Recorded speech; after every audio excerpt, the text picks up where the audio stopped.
Nos encontramos en el jardín principal para la aportación del joven historiador Guillermo González Mancera. Está muy buen día. El día de hoy nos encontramos, como bien dice nuestro querido compañero Germán, aquí en lo que es el Portal Guerrero. Anteriormente este portal llevaba el nombre en la época por ahí de la independencia como el Portal de las Flores. Sin embargo, quiero platicarles que este es uno de los portales y de los edificios más antiguos, evidentemente con diferentes reestructuraciones arquitectónicas. Esta parte de acá atrás que tenemos fue la casa en el siglo XVI, a finales del siglo XVI, de Martín de Ortega y de su esposa. Estos personajes, este matrimonio, fueron los encargados de traer a la imagen de la Purísima Concepción, por ahí de finales del siglo XVI, que era obviamente la patrona de aquí de la ciudad de Celaya. Un dato sumamente interesante porque fueron de las primeras casas que se erigieron en toda lo que fue la villa, por ahí de finales del siglo XVI. Posteriormente pasaría a formar parte de diferentes personajes, históricos, justamente como Cortázar y Rábago, que si bien también tenía una propiedad donde es hoy el Hotel Gómez, justamente en la esquina de este portal también tendría una propiedad. Sin embargo, un dato sumamente interesante, como les comentaba, es para finales del siglo XIX, este portal se llevaría por nombre el Portal de las Flores. Esto es en relación a que en diferentes partes de la ciudad, en diferentes partes, de la República Mexicana, justamente en el Porfiriato también se les denominó algunos portales como el de las Flores, incluyendo en la Ciudad de México. Dato sumamente interesante porque Celaya obviamente se incorporó a toda esta parte política conmemorativa, de nomenclatura de las ciudades, y se le denominó como el Portal de las Flores.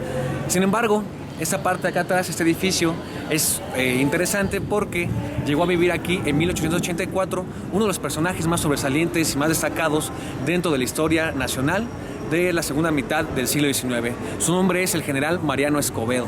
Este personaje político-militar sumamente interesante que participó en prácticamente cada una de las guerras que llevó, tanto de intervención como guerra civil, empezando por ejemplo en 1846, donde participaría incluso en batallas como la Angostura. Este general posteriormente se uniría al plan para derrocar a Santa Anna. Después participaría en la Guerra de Reforma, obviamente vinculado con un pensamiento completamente liberal, reflejado en sus actividades bélicas y destacando de manera brillante en cada una de las batallas. Posteriormente, durante el Segundo Imperio de Maximiliano de Habsburgo, también apoyaría la causa liberal justamente al lado de Benito Juárez, y sería el encargado, después de diferentes batallas, de comandar el sitio de Querétaro. Un dato sumamente interesante es que este personaje fue quien se le rindió la espada Maximiliano de Habsburgo como rendición. Obviamente él fue encargado de llevar todo el estratagema, toda la planificación militar para poder derrocar así el Segundo Imperio mexicano. Sumamente interesante. Después, en 1884, pasan diferentes cuestiones, llega a radicar aquí en la ciudad de Celaya, y es justamente en este edificio de atrás donde radica, donde duerme, donde pernocta. Es sumamente interesante también especificar que contaba con diferentes haciendas, diferentes propiedades circundantes aquí a la ciudad de Celaya. Dentro del archivo histórico municipal he encontrado datos sumamente interesantes, como por ejemplo que él fue el encargado, después de varios empresarios, de firmar el contrato para la construcción de los tranvías aquí en la ciudad de Celaya.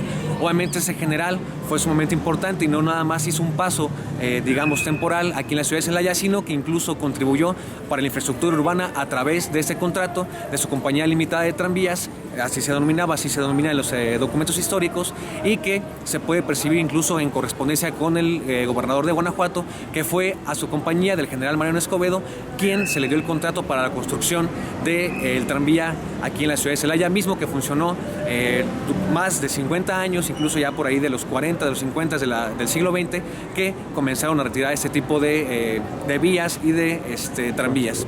Es sumamente interesante nuevamente recordar ese tipo de edificios que, si bien como les comentaba han evolucionado y han cambiado un poco su arquitectura, es importante valorizar qué tipo de personajes estuvieron aquí desde el siglo XVI, siglo XVIII, siglo XIX, y específicamente ese personaje, Mariano Escobedo, que formó parte fundamental de la historia nacional y evidentemente de la historia local.